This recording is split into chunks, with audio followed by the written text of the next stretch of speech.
Let's go ahead and kick off the webinar. My name is Eric Elliott, and I'm the Advanced Hunter Education Coordinator with California Department of Fish and Wildlife. And tonight we're going to be talking taxidermy. So tonight I've got with me Gary McDaniel. Gary, thanks so much for being with us tonight. Give us a little bit of your backstory. How did you get into this whole art of taxidermy work? Well, thanks for having me. I'm really honored to be here and be of help. Any information I could provide, I certainly would. Started at an early age. I think I mounted my first bird, which was a Drake Mallard at age 12. And I was just one of those kids that were always fascinated with the mounted ducks and pheasants and deer heads and the barbershops and the sporting goods shops. And I went with my dad on a sporting good shop shopping spree. And I was kind of bored and looking around at the mounts and stuff. And I found this book, which was published by Shooter's Bible. And it was a home guide to home taxidermy. And so he bought it for me. And I still have that book to this day. It's pretty beat up, but I thought I was really, onto something there. And I look back on how they used to do things compared to how we do it now. The advancements are just mind blowing on, the products available, the education online, on DVD sets that are out there. YouTube is a biggie. On everything from caping deer to mounting your own pheasant or duck or squirrel or whatever. But I just stayed with it, and it was really kind of back in the era where nobody wanted to give up any of their secrets. I mean, it was a sacred thing. So I finally found a couple older guys that took me under their wing, and we kind of had a little get together and saw where it was going. So our association, I'm on the 22 years on the board with California Association of Taxidermists. They let's see, our show is May 1st, 2nd, and 3rd in Anderson, California of this year. We'll have our 38th annual competition show and convention, and I've been with the original founders of the association way before we even formed. So I've been around for a while. I've been around for a while. So let's talk a little bit about why a person would bring wildlife to a taxidermist. Is there a common theme, a common reason why people bring animals into your shop? I think basically, it's kind of a three-dimensional treasure, if you will. Memories. You have plenty of photos and conversations and everything, but when say an elk or a deer or something like that, every time they look at it, they reminisce and they relive the entire adventure. So basically it's getting a tangible reminder and a solid memory of that special event, whether it's somebody's first animal or bird or fish or something like that. It gives them something that should, if it's prepared properly and done by a reputable taxidermist, it should last a lifetime. Yeah, I think you hit it on the head. In our family, we've had two animals that we went ahead and took to a taxidermist, and you nailed it. And the reason why we did it is one was a bighorn sheep, and that's just a tag that I don't know if we'll ever get ever again. It's a ram that my son ended up harvesting, and then the other one that we brought in was my wife's first buck. And those, I mean, you look on the wall, and it's not necessarily like the trophy on the wall, but it's more just to memorialize the hunt. And I look back on those animals that are on in the living room wall, and it's like I remember every single detail of what happened. And so I think there's a lot of times hunters are like, all right, I want a trophy on the wall. Well, that's not I don't think that's the primary reason why people are bringing wildlife to a taxidermist to be braggarts and to show off, but it's more to honor the animal and remember the hunt and the whole adventure. So Oh, let's absolutely. talk a little bit. Go ahead. I was going to say yeah, it's more than, it's more than just a trophy on the wall. I mean, there's a story behind everything. And, more so than we'd like to think, a lot of people have mounted deer heads or something on their wall that their grandpa got. Well, he's no longer with us. And they can remember him bragging about to everyone that walked in that house, the entire story, what the weather was like, how hard the pack out was, and everything else. So that was beyond important. I mean, it was a historical event for that family, and they And still have this, and it memorializes the animal and shows the respect that a lot of people don't understand. mm, really well said, brother. Let's do a flyover of we're going to go over big game, upland game, waterfowl. Talk to me a little bit about big game taxidermy. Do you work with big game? And what, if so, what's the most challenging big game species you've ever worked with? Oh, let's see. Ones that kind of bring sweat to my brow in the past is Yeah. I did a bison one time, and it just Wow. at my age right now, and the shape my body is in right now, it makes me hurt because that is a brutal job. That's a young man's job there, and I think one of the recent ones that was very challenging was a red stag from New Zealand, because just their antlers alone are just brutal to work with. They're so heavy. So putting detachable antlers on it is the way to go. I mean, you could pop these things off and slide the whole shoulder mount in the back seat of your Ram, and then put the racks on the floor, and off you go. And you Yeah. up and you put the antlers back on. But yeah, those are really challenging. Um, some of the small birds. I mean, I specialize in bird taxidermy. I got my master's in birds. I got my certification in 2006, and some of those little birds, they're pretty challenging. But with the continuing education that our association provides, we've had recent workshops that make that easier. I mean, there's guys out there do it in their sleep, and they pass that on, and it takes the dread out of the whole process. But I've kind of scaled down a little bit. I've turned down probably about 3 or 4 bull elk this year, which was really hard to do. But I know I it would have been a struggle. I would have been just brutalizing my body and my shoulders and my arms. I just can't stand as long as I can. And I'm not the only one. I speak for a lot of us in my age group that have been doing this for so long. So I kind of throttle it down to more birds now, because that's not as rough on your body.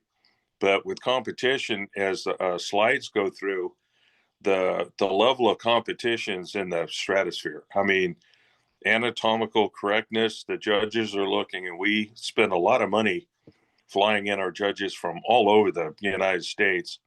And say our bird judge, I mean, most of them raise these things in their backyard, so they know what they're supposed to look like in a particular position. So what we gain lacking in our competition pieces, and we gain in the education on how to better ourselves, it's a win-win. And then Yeah. you're, if you're doing that level of work and competition, your commercial work is going to be outstanding. So Yeah. it really pays off. I mean, you're do the best you can, learn as much as you can, and never stop learning. I mean, it's like the fire service. We never, ever stop learning. I mean, I trained right up to the day I retired. Yeah. So talk to me a little bit about waterfowl. You're in the Napa Valley, and so is there is there do you have any recommendations like for hunters on bringing waterfowl in? Like, do you have them bring? Would you recommend hunters bring waterfowl in the beginning of the season, mid-season, late season? What are your suggestions? Well, the most of bird taxidermists I know very, very well that have been around for a while, we prefer to get our birds in after December 1st.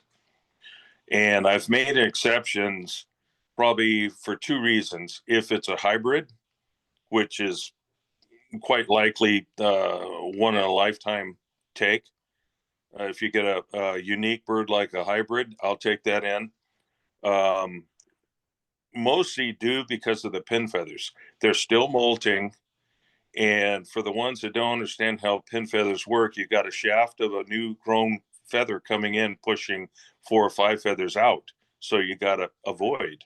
You don't get the fluff, you don't get the loft of the groomed feathers, and it just doesn't look right. It looks like it's not washed well enough. And what these birds go through in the process, you wash the heck out of and degrease them on a wire wheel, and just there's a lot of process in one bird. And even a pin feathered bird, you could work your tail off and it's still not going to look right. And I don't discourage the customer or the client. I try to tell them, if you've got an opportunity to get a late season bird, say if you're in a good club or whatever, save your money and spend it on a good late season bird. Now, upland, yeah, sometimes, but most of the seasons all line up where they're full plumage. So not so much of a problem with your upland, your pheasant, chukar, quail, turkeys, but waterfowl, that could be touch and go. Not saying that late season birds don't have pen feathers, which they do time to time, but mostly, late season, save your money. Yeah, really good pro tip, brother. Thanks for explaining that. Well, let's talk different types of taxidermy mounts. We've got life size, shoulder, European. So, what's the biggest mount that you've ever done? You're saying you've done a bison. Have you ever done like a life size elk or any No, big game like that? no, about the biggest life size I did coyote, bobcats. Used to get a lot of beautiful bobcats in until that all went south. So that kind of put a kibosh on that. There's such a beautiful. That's my favorite mammal, is the Mhm. bobcat. So yeah, that's about the extent of the life size. I do a lot of shoulder mounts, mostly primarily blacktail, coastal blacktail, because I'm in the A zone. I do some B zone blacktails, and then when the out of staters start coming back with their antelope and their mule deer, I'll do those.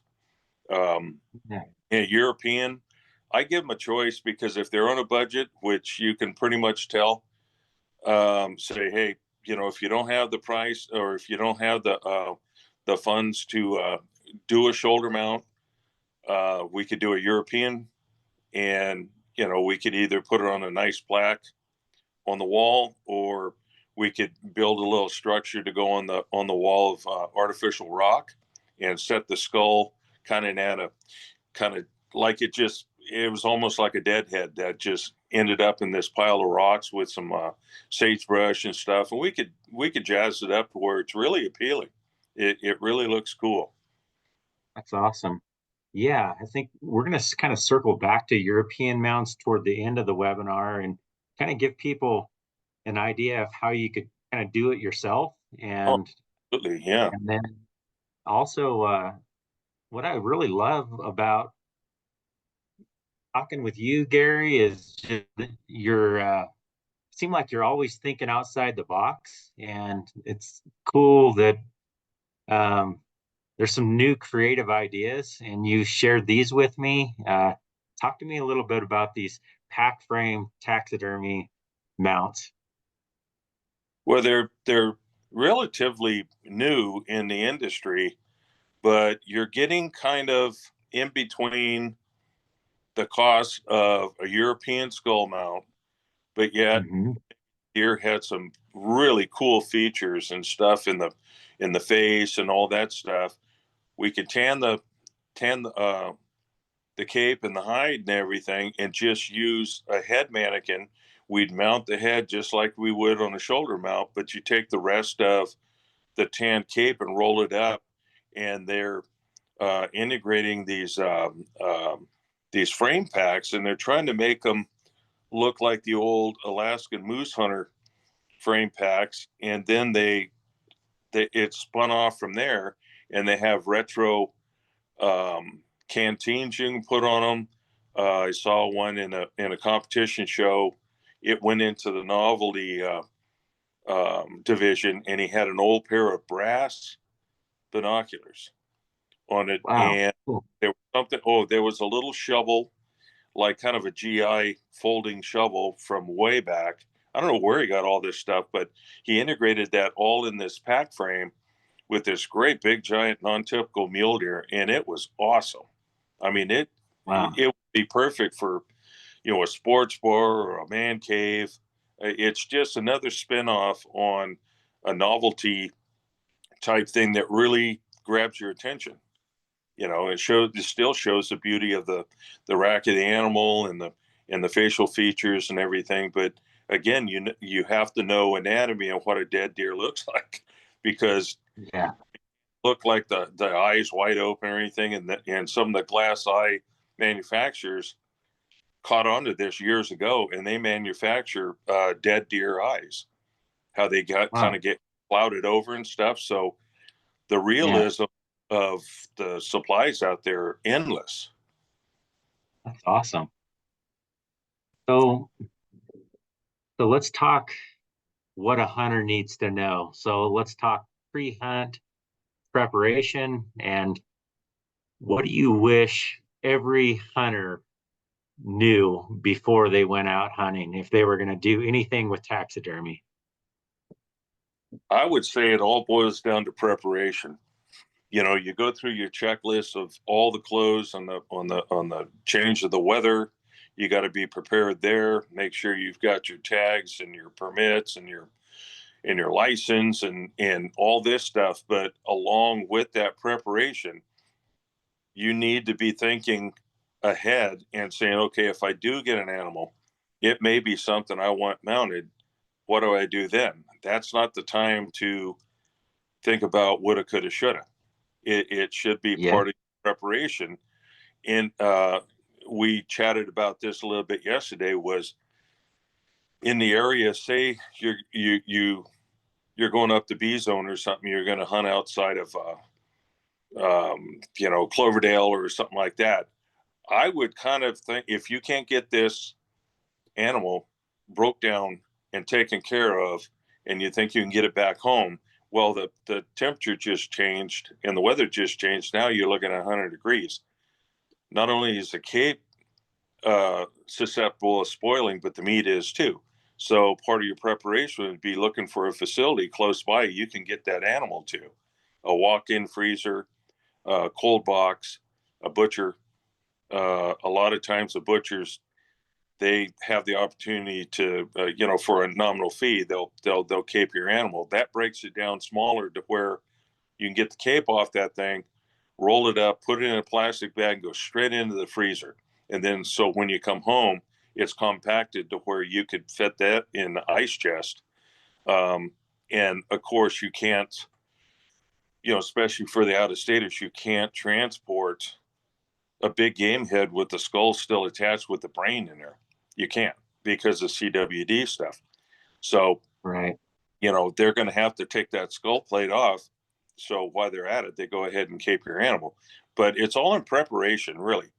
I mean, any time going on a hunt like that, like the birds, I've had people call me, if I get something, how do I care for it before I get it home, get it in the freezer? And I tell them, the birds, you just wrap it up with wet paper towels around both legs, wrap the entire head, the bill, and everything wet paper towel, lay it on its back, tuck its head underneath the wing, and put it in a plastic bag, squeeze all the air out of it, and put it in a couple plastic bags, squeezing all the air out of it to give that thermal protection and get it straight into the freezer. Don't leave it at the room temperature overnight because it'll start spoiling on you.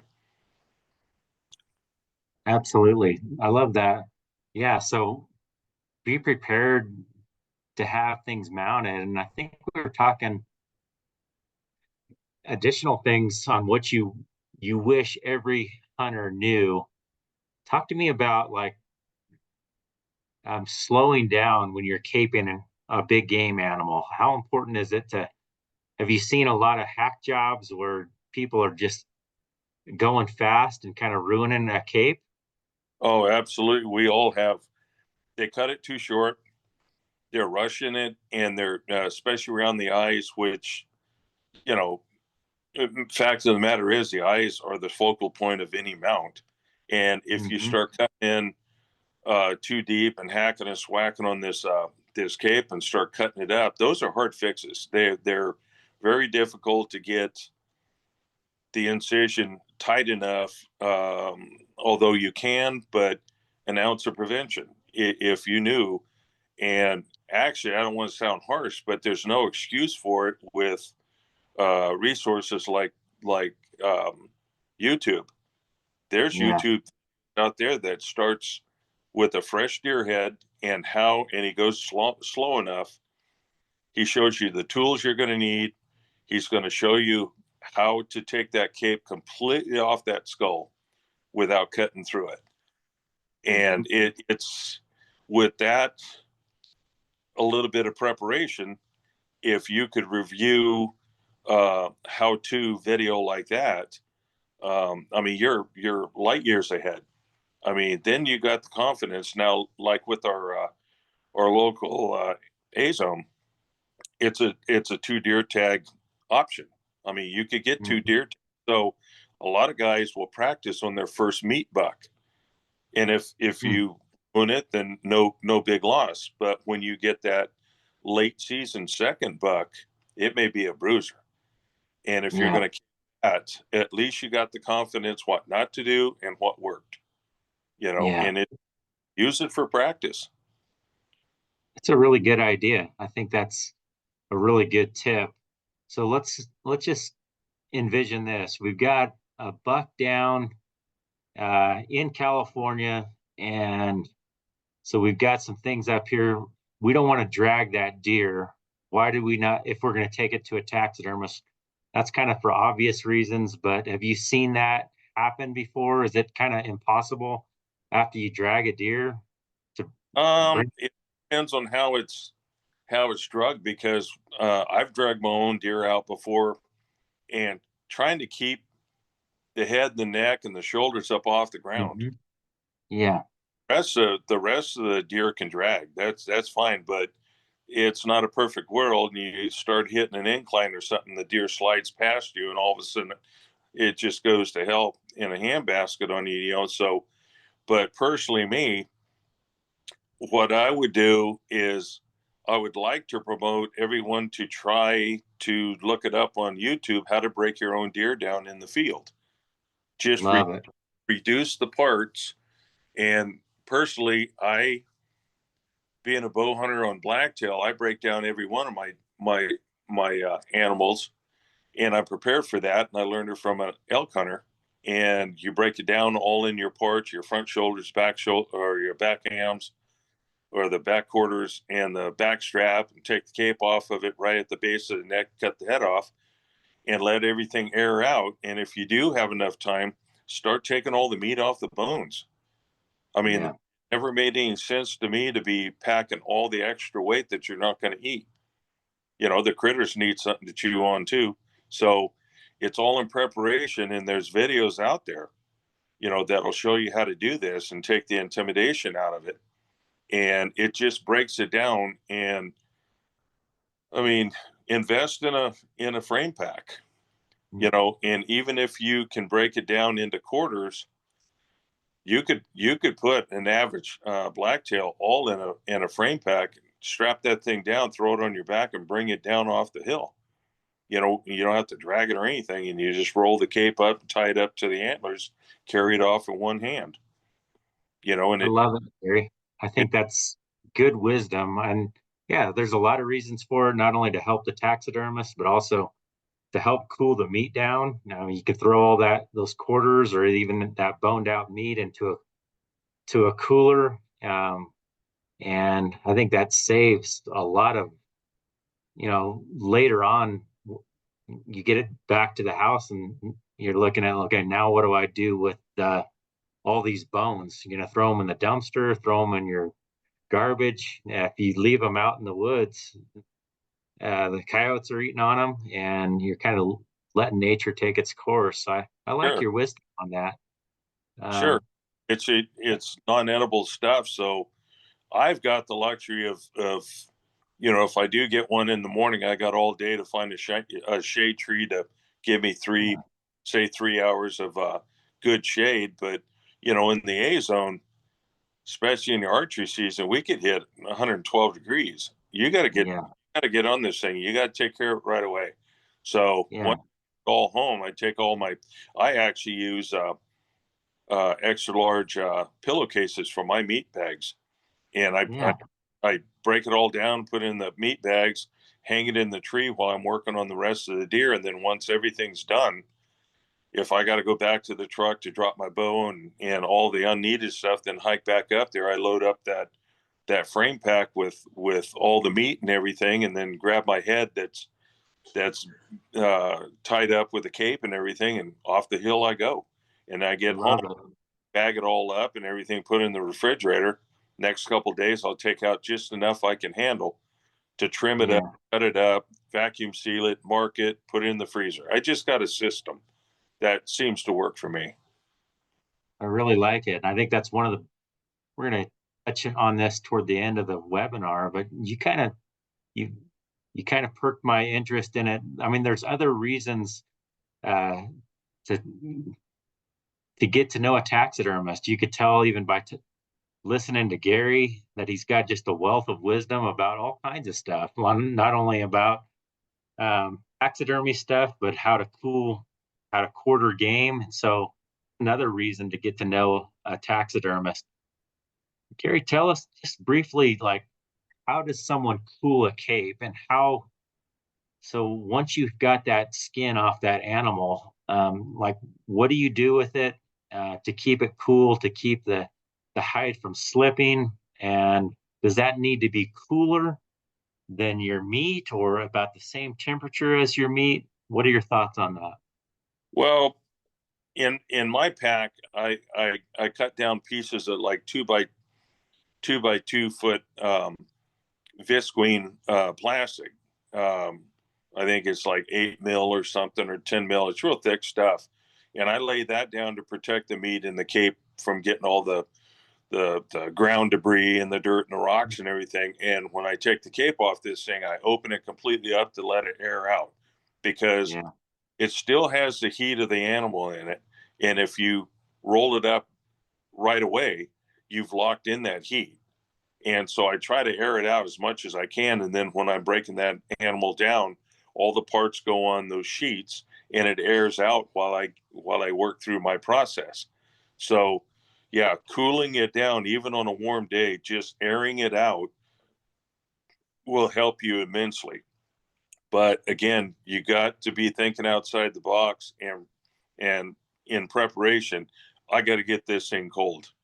And no doubt about it, I got to get in the back of my truck, and I got to get home, and I got to get in the refrigerator. And so, YouTube can be your best friend when it comes to stuff like this. Just learn how to do it. And diagrams you got up here, I'm glad you put those up there, because everyone says, well, where do I cut it? I've got my deer hanging upside down. Where do I cut it? I like to tell them, go 5 ribs back and go all the way around the animal.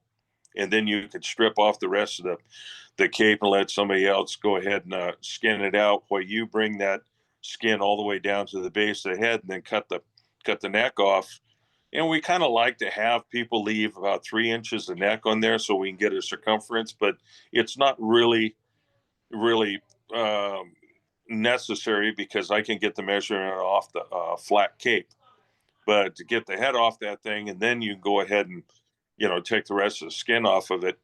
A lot of people are really reluctant and intimidated by, okay, where do I cut it in the legs? Well, we cut it up the back of the leg where the white inner hair makes that cowlick with the outer darker hair, and we cut straight up there, across the elbow, and then straight back to toward the brisket and intersect with that cylindrical cut that we did around the body, and that's perfect. But a lot of guys will like to take a bone saw and they'll cut off the front legs at the elbow, and then when they skin it all out, they just pull the leg through, which is called tubing, which is great. It's awesome. Then I could just lay that cape out on my chest freezer, and I could see where to cut it, and then I cut up the legs and I do it myself. But they're doing a really good job when they pull that thing down off, over the head, cut the head off, and lay it out flat somewhere and let it cool. The problem is you get people that more and more people are packing in, and they get way back there and they have no ice, and it's just, you got to cool this thing down, even if it's warm during the day. Keep it in the shade, and then open it up at night when the temperature drops. Let it cool off. But then again, you've got a magnet there for the critters coming into camp. So, just pick your poison. But yeah, this diagram right here shows just what I talked about. Is just, you're taking the jacket off the kid, just just kind of pulling it on forward and everything. But learning more about how to take care of your own animal like that is intimidating to some people, and we try to teach them enough to get the intimidation factor out of it, and build confidence up to where, like I said, with the A zone with the 2 deer, if you take your first buck, if you don't do such a good job, then nothing lost, but you gain the knowledge of what not to do. So when you are out there and you've got a good buck and you don't mess this up, you shouldn't have to depend on somebody else to do it if you can do it yourself. I mean, it's like the European skulls. There's YouTubes out there, and I'd like to mention that one. I think it's white bone skulls.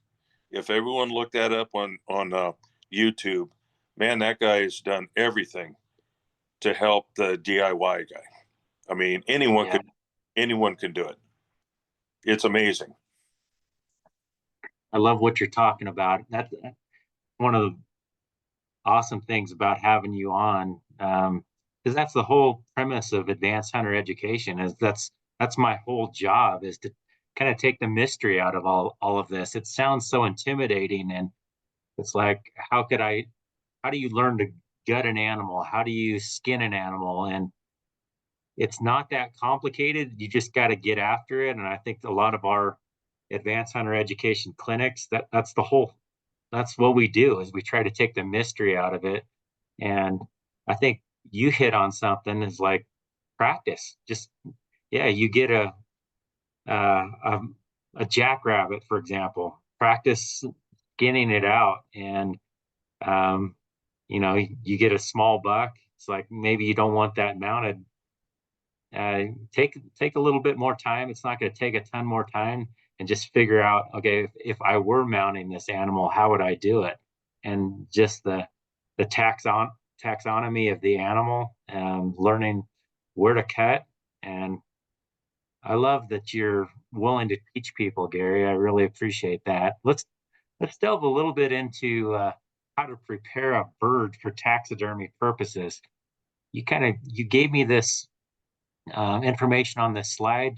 Just do a flyover. Let's just say I've got a pintail. It's my kid's first pintail. What do I need to know in order to bring that animal into you? Well, first of all, we want to keep it off the game strap. You don't want to try to gut it. Keep it away from a overzealous dog. you separate from the rest of your bag, because when you're in the heat of the battle and everything, you're getting a good shoot and everything, and you realize later, especially when you go to breast these things or you're plucking them, you're going, oh shoot, this was a good bird. You want to kind of keep it separate. And what I like to do is I keep it away from outside the blind. I put it inside the blind with me so the dog can't get to it. I'm not stepping on it, and it's not getting all.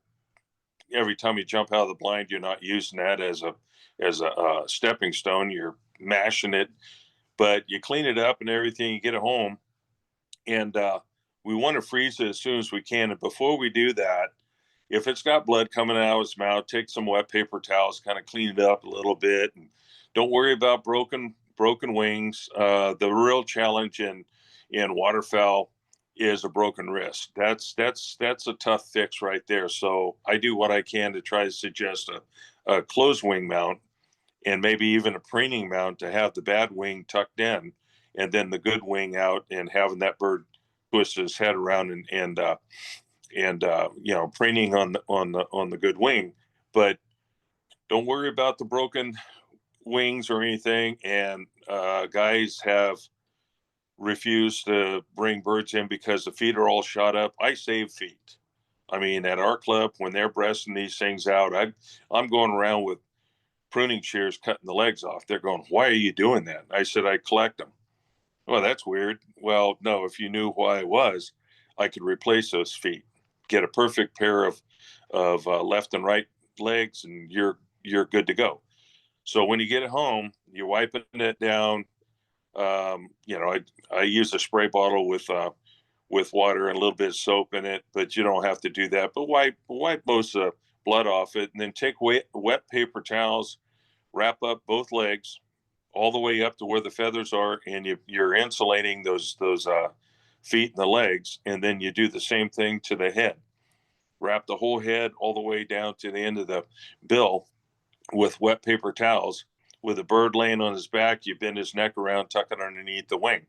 Some guys will just fold the head across the back. That's fine too. What we're trying to do is to make it as compact as we can, because when you put it in the freezer, if I'm digging to try to find one particular thing and something slips, and I've got that sprig with his neck straight out, and something lands on it and snaps that neck, not to say I can't fix it, but an ounce of prevention. It is Yeah. a pain to try, especially like geese, anything with a long neck. So once you get it all compacted in with that sprig, it kind of changes a few things because of the tail. You don't want to shove it in a jumbo Ziploc bag or a tall kitchen garbage bag sideways. You'll go head first and shove it all the way in the corner, and then you squeeze it down and squeeze all the air out of it, twist it a few times, then bring the rest of the bag around top of it and do it again.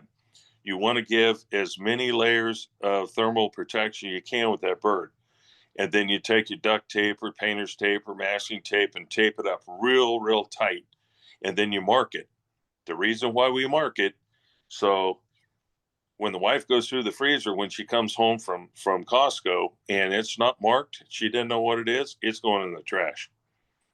I've had many people say, you know, I had a beautiful Drake wood duck, the only one I've ever shot, and I didn't mark it. And I'm a fisherman, and the wife came home from Costco, and she goes, "Well, there's salmon from 6 years ago. If we haven't eaten it by now, it's going out." So she's doing some spring house cleaning. She's dumping everything out of here, and accidentally threw his wood duck away.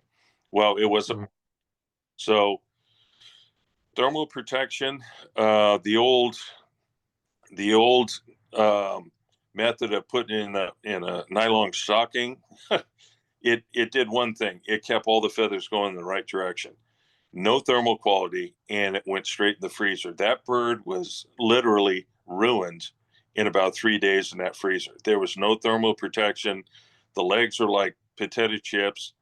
The skin had dehydrated all the way to the skull, and I try my best to try to rehydrate all this stuff. Like I said, I could, I could replace the legs and the feet, but when it comes to that head, that's where the delicate parts are. So by insulating all this with that wet paper towel method, sticking it in a plastic bag, squeezing all the air out of it. Now, a lot of people ask me, how about a vacuum sealer? That works great. But the problem is some of the manufacturers, their bags have designs on them, or kind of like a grid. And I found out that one bird I opened up, that grid actually sucked and imprinted right into the facial feathers. So what I've done Wow. there is I'll take paper towel and I'll wrap the entire bird, just dry paper towels. After both legs are wrapped with wet paper towels and the head and everything, I wrap the whole bird in a paper towel, and then I'll vacuum seal it. And it kind of protects that stuff imprinting into the feathers. So that works good too. Um, but the cold air and a freezer just does not get along. So if it's exposed, I try to skin my birds out as soon as I can and pre-skin them and get the measurements and everything, and then put them back in the freezer. And that reduces the space, and it assures me that it's going to be even more protected when I skin it, because it reduces the size. I can go to a smaller Ziploc bag and give it some good thermal insulation. But yeah, that's the long neck birds. They have to be tucked. Your pheasants are another challenge. Wrap everything the same way, and then if you got to go to a large garbage bag, clean garbage bag, then shove it all the way in the corner and roll it up as tight as you can, and then wrap tape around it, and even put another bag over the top of that and do the same thing. So it seems to work very well. I've pulled birds out that have been wrapped properly like that after 5 years, um, for replacement birds. Say, it's a youth hunt, and little Bobby shot a nice green head about 15 yards, full choke in his 20 gauge, and just blew the heck out of this thing. And I had an extra mallard in the freezer, so get dad off the side and say, I don't want to break the kid's heart saying I can't do anything, we'll replace it. Um, and I pulled it out after 5 years. I thought, kind of curious how this is going to turn out. And pulled it out. It was like it was shot yesterday. So it works. Mm. Yeah. Awesome. Uh, so, Ryan, did you have a question that we can answer live? Yes, sir. We had a couple of questions from Rudolph. One of them, I believe you just kind of addressed, of how long can a bird be saved in the freezer? And a lot of it, I know, sounds like depends on how well you make for that preparation. It sounds like you were talking somewhere to the tune of 5 years, but probably longer than that. Would you say, Gary? Yeah, I wouldn't go any longer than like 3 years. If it's properly packaged, the sooner the better, that we can thaw that thing out and start the process and everything. Because even if you've done everything to prevent freezer burn, I still want to avoid it as much as possible. So, once it's in the freezer and then they start looking for a taxidermist, um, I like to know how long the bird was in the freezer and how long it was before it went in the freezer. Because a lot of guys will leave their birds setting out for a while, and then it's kind of an afterthought. Oh, we should mount this one. Well, it was still warm when it set wherever it set, and spoilage started because it wasn't getting the air, like on the back or on the belly. So taking care of it right away is a must. I mean, if you can get it into a plastic bag, you can simply put it in an ice chest if you got that available, and cover it with ice and cool it down, and then when you get home you can freeze it. But the sooner the better. I just kind of use that five year as an example of how that system worked. And it was, it still had a little bit of freezer burn on it, but I was able to revive it. And it's funny because the last 2 days I was brought birds to do, and one guy brought a snow goose that was about 4 years old. So that's going to be an evaluation to see if I can resurrect this thing. And then there was a mallard, and we've learned over the last couple of years that A lot of people do injections, which I've injected legs and feet and faces and everything for years using Windex. And the reason why we use Windex because of the ammonia. So there was guys that came up with a submerge your entire bird. That's questionable if you leave a frozen bird out all night. You go to look at it the next day and it's still kind of not right. You're thinking, oh, I'm going to have to rehydrate this thing completely. I submerge it in a tub of ammonia. Doesn't smell the best, but I submerge it in an entire tub of ammonia and put something heavy on top of it to keep it, from floating, and set it overnight and let it soak, and that's done some amazing things. Awesome. Talk to us a little bit about do it yourself. Are there some things that a hunter can do on their own to preserve the, let's just say, on big game? Oh yeah, I mean, like with the slides you got up there now, I see a couple European skulls, antlered European skulls, and then what appears to be a bear skull. And the ones that'll give you a real challenge are wild pigs, because especially the lower mandible in the jawbone, they've got a lot of tissue. And I would suggest when you're calling around different taxidermists and stuff, I would really highly suggest somebody with a beetle colony for bear and pigs, because those little critters can find every nook and cranny in that, all the different nerve channels and everything that are hiding all that tissue. That's going to, well, my skull starts smelling. It looked great and everything, but it still smells. Well, there's tissue in there somewhere that boiling or the pressure washing process couldn't get. But those beetles, nothing. Wow. Right from these things, and they get in there, and when they're done with their job, it is absolutely clean, because that's what they survive on, is rotten meat. So I would highly suggest a taxidermist with beetle colonies. In the off season, when they don't have anything, they'll go down and get a fryer chicken and set it out in the sun for about 2 or 3 days until it starts really stinking, and then throw it in there, and it keeps them busy. You got to keep them alive. And that's a lot of work to keep a colony, but it pays off with these big skulls. But I love it. say, for instance, somebody wants to do their own deer skull. I mean, it's YouTube. I mean, white bone skulls will show you start to finish. Boil it for a while in a certain solution, take it out, take your pressure washer, and blow all that the tissue and the brain tissue and all the tissue that's still on the skull. And then you boil it for a little while longer, and he uses peroxide, and it already starts to whiten that bone. And you don't want to boil it too long. He'll tell you what the time is, because you'll start breaking down the calcium out of that bone, then it starts to disintegrate. But you can really good. He's got it dialed. I mean, this guy does skulls for a living. I love it. I love the fact that you're a taxidermist, and I'm sure you don't want to keep people from your shop, but I love the fact that you're saying, hey, these people can do this on their own.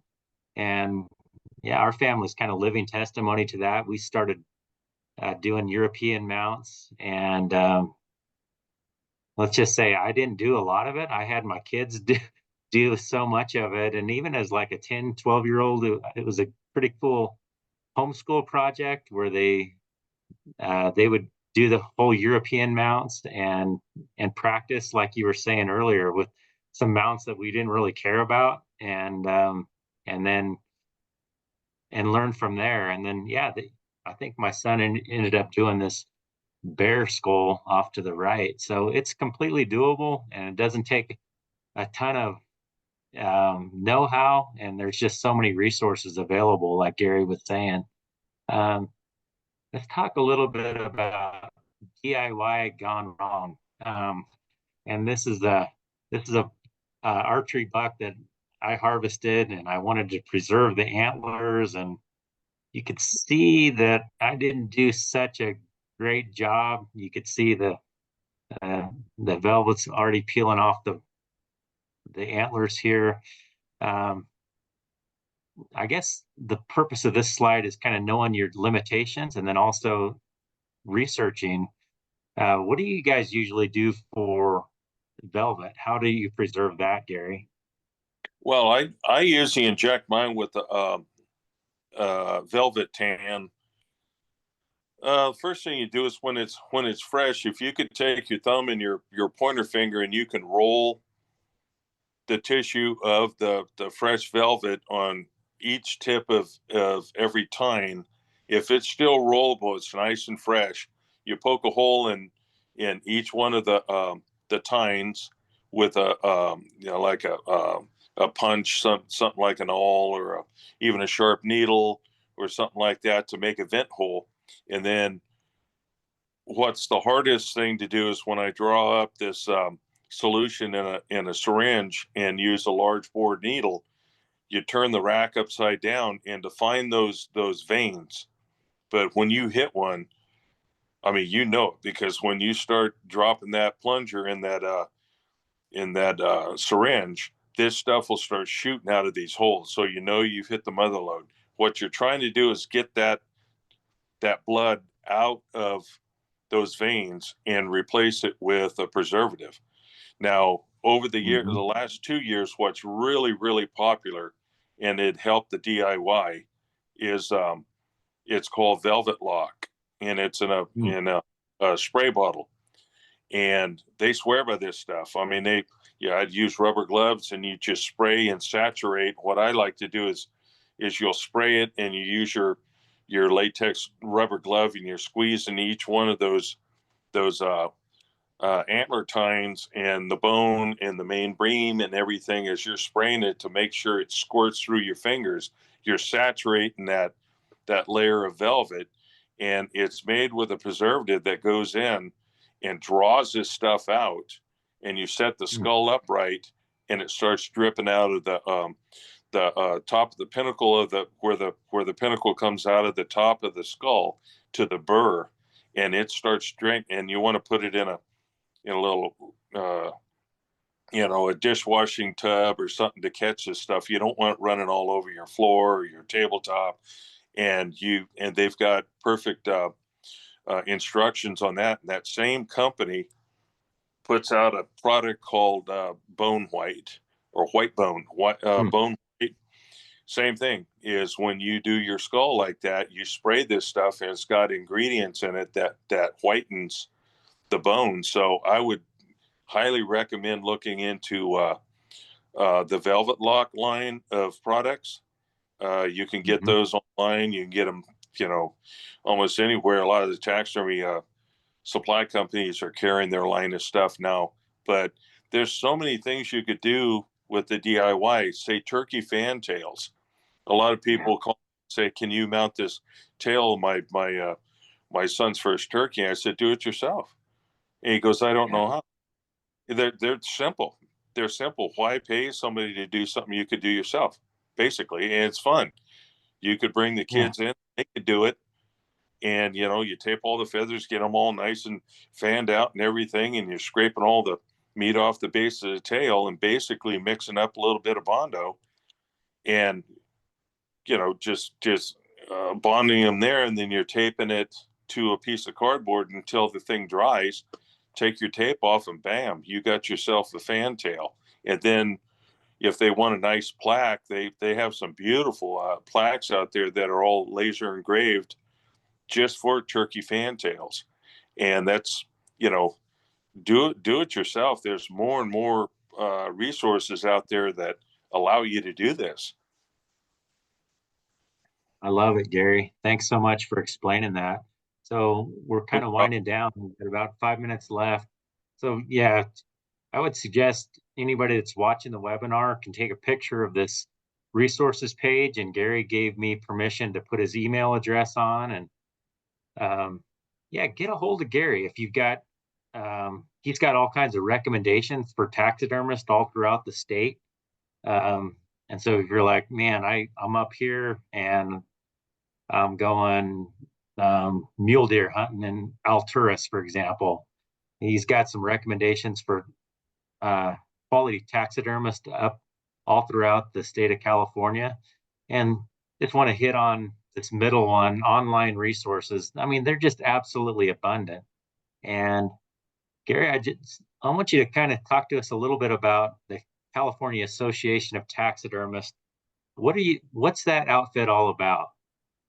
Well, we kind of have a motto, a long-standing motto, simply stating that we promote the art of taxidermy through education.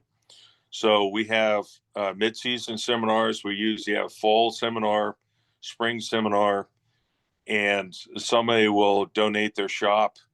And, whoever wants to, up their game or see how we do this. And we have one scheduled, I believe in April, at Tom Weatherson's Amador taxidermy shop up in Lake Amador in Chester.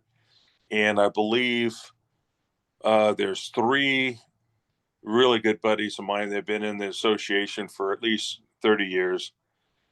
And they're going to be doing a pedestal blacktail mount with habitat and everything. That's going to be nice. And they show how to alter the form, build a habitat and all that stuff. But if anyone that's listening out there or watching this webinar that's interested in taxidermy and learning taxidermy, I highly suggest to join our local state taxidermy association. And it's California Association of Taxidermists, or CAT. We have a Facebook page, Instagram page. If you drop a message there, we have one gal on the board that is our social media guru. She'll get back to you, and point you in the right direction if you're looking for a taxidermist or wanting to learn more or learn, startup or whatever. Go to your local State Taxidermy Association convention, and what used to be hidden secrets is an open door. I mean, a lot of people come in and they leave to go home and they're saying, I never knew this existed. It gets you out of that rut. If you're still struggling with only having your family and your friends being your judges, it's all wonderful and beautiful to them.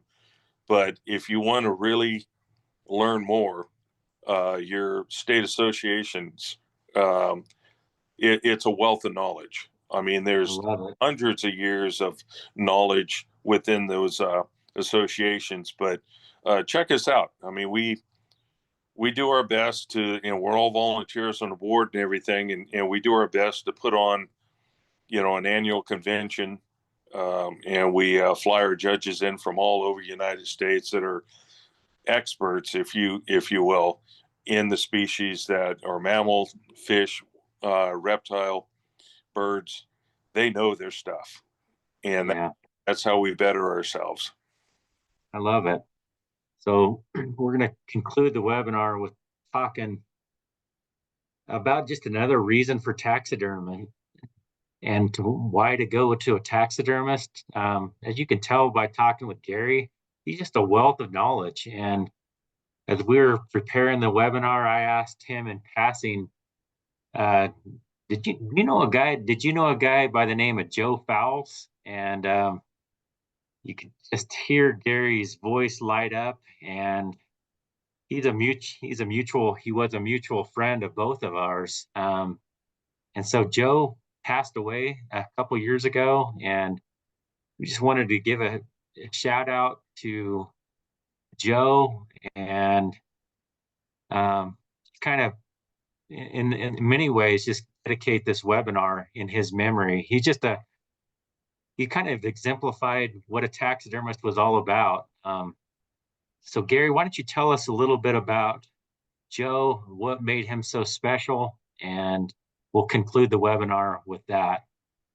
Well, we met through a mutual firefighter from the city of Sacramento, Steve Alderman. He was also a taxidermist. Him and I were friends a long time. And he introduced me to Joe. He says, he's another fireman. So we always kind of hung out together. We had our own table together. So the firemen kind of hung together. And and the first time I met Joe, I knew we were going to become good friends. Always have a infectious smile. He was always interested in learning something new, and it promoted our taxidermy association like it was his own. The guy was just a wealth of information, but when you were showing him something, he was a brand new student. He didn't ever intimidate. He never had a bad word to say. He loved everyone. Yeah, I miss him every day. He was one that would just call you out of the clear blue and ask you. First of all, he'd ask you if you were busy, if I'm interrupting anything. No, I always got time to talk to you. And he was a wonderful man. You Awesome. know, he was a true friend. Really true. He was a friend of our families as well. We brought my son David's sheep to him. He was just overjoyed, and you could see off to the left him just looking at the cape. And I was afraid, man, did we cut this too short? Joe was so encouraging. He goes, "You guys did an awesome job, and this is the finished product off to the right." So again, this webinar is dedicated to the memory of Joe Fowles, and with that, we're going to conclude.